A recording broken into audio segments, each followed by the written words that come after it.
Looney Farm Guy here, and this is British and Canadian potato corn chip processing plant by MrDexxx on Farming Simulator 25. For all platforms, PC, Mac, and console, I'm on PS5. These are going to be under factories, and we have two of them. We have the Great British Crisp Processing Shed, and apparently the not-so-great Canadian, just the plain old Canadian chip processing shed. Okay, I'll take that. I'll take that. Right. So these are actually produced two different products or two different lines of products. Now let's just see. I did not check to see if it had a custom selling point, and it does not. But that's not to worry because the map will give you many options to sell these.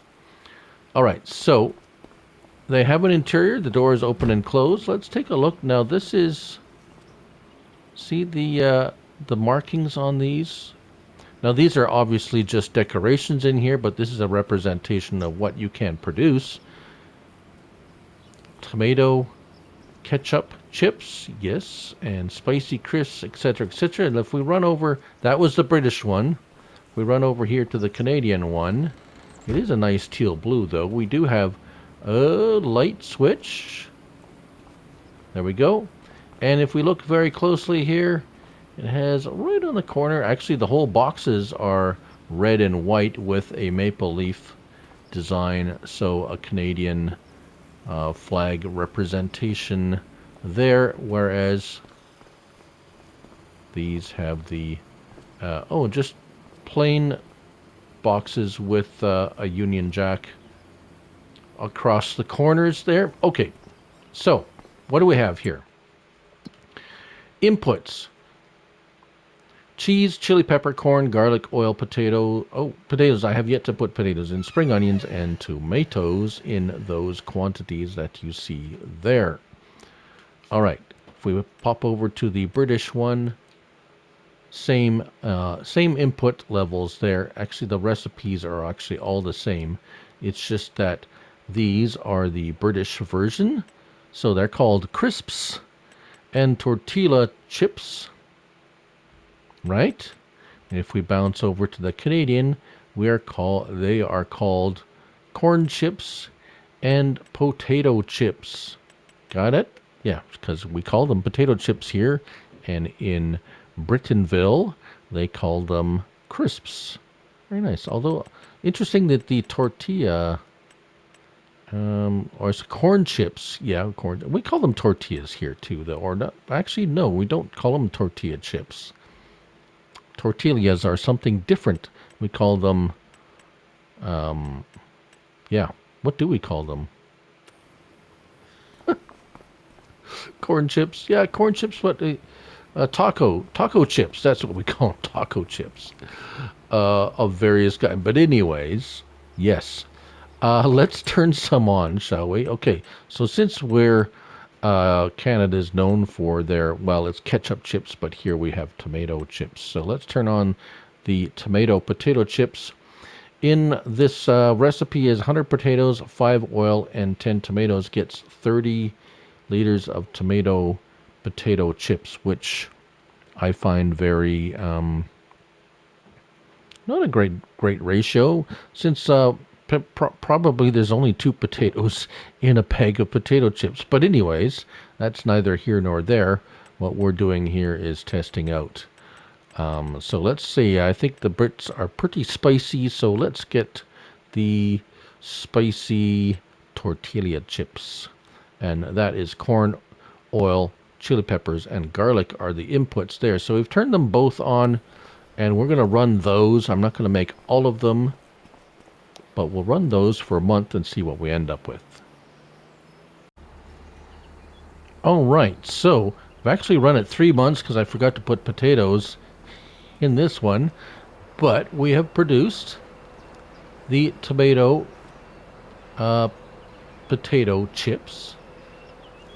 Now, this I find a little bit disappointing. Is you see the weight, 20 kilograms only, 1,000 liters of potato chips. I'm not getting the option to lift this. I can I can probably move it by kicking it,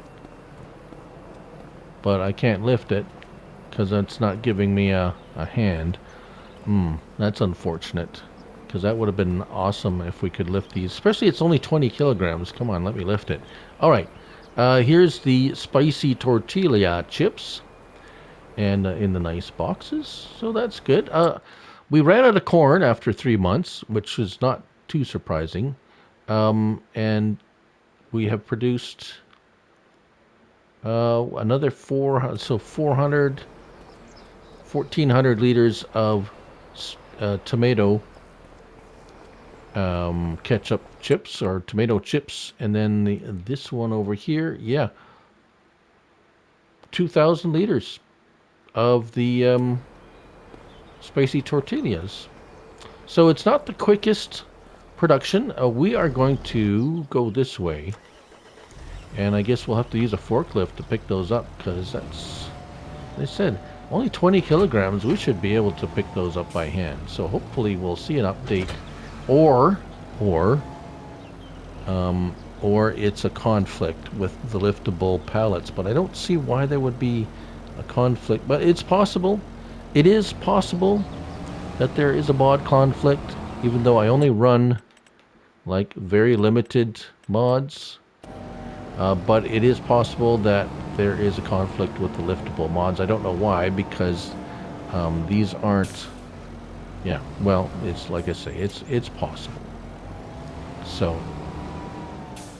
there you go, spicy tortilla chips. Oh, prices. I didn't show prices yet. Let's take a look at the tomato ketchup chips. We're looking at $3,000 or $4,000. Well, about $4,000 for those, and the spicy ones about $5,000, up to $7,000 for that. So you have to watch the prices in your, like your variation in price. $4,200 are maximum prices there. The spicy ones are up to $7,000, depending on the time of year. So that's interesting. Ready salted crisps and chips, a maximum of 43-ish. And is that all of them? I'm sure there's some more in there somewhere. Oh, the cheese ones, cheese and onion.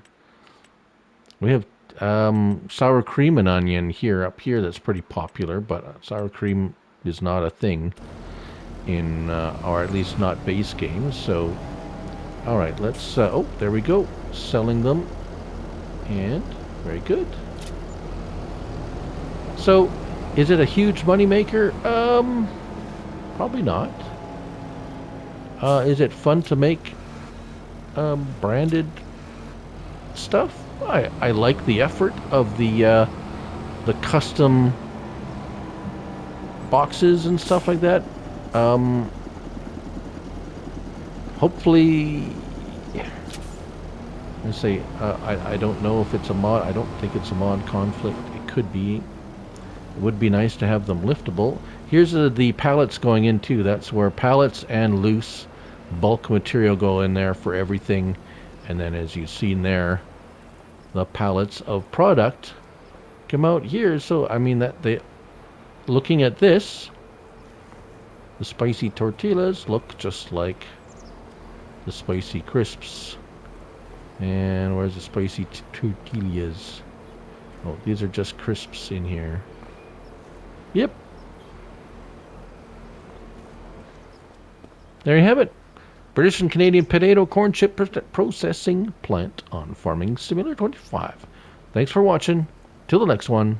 Bye for now.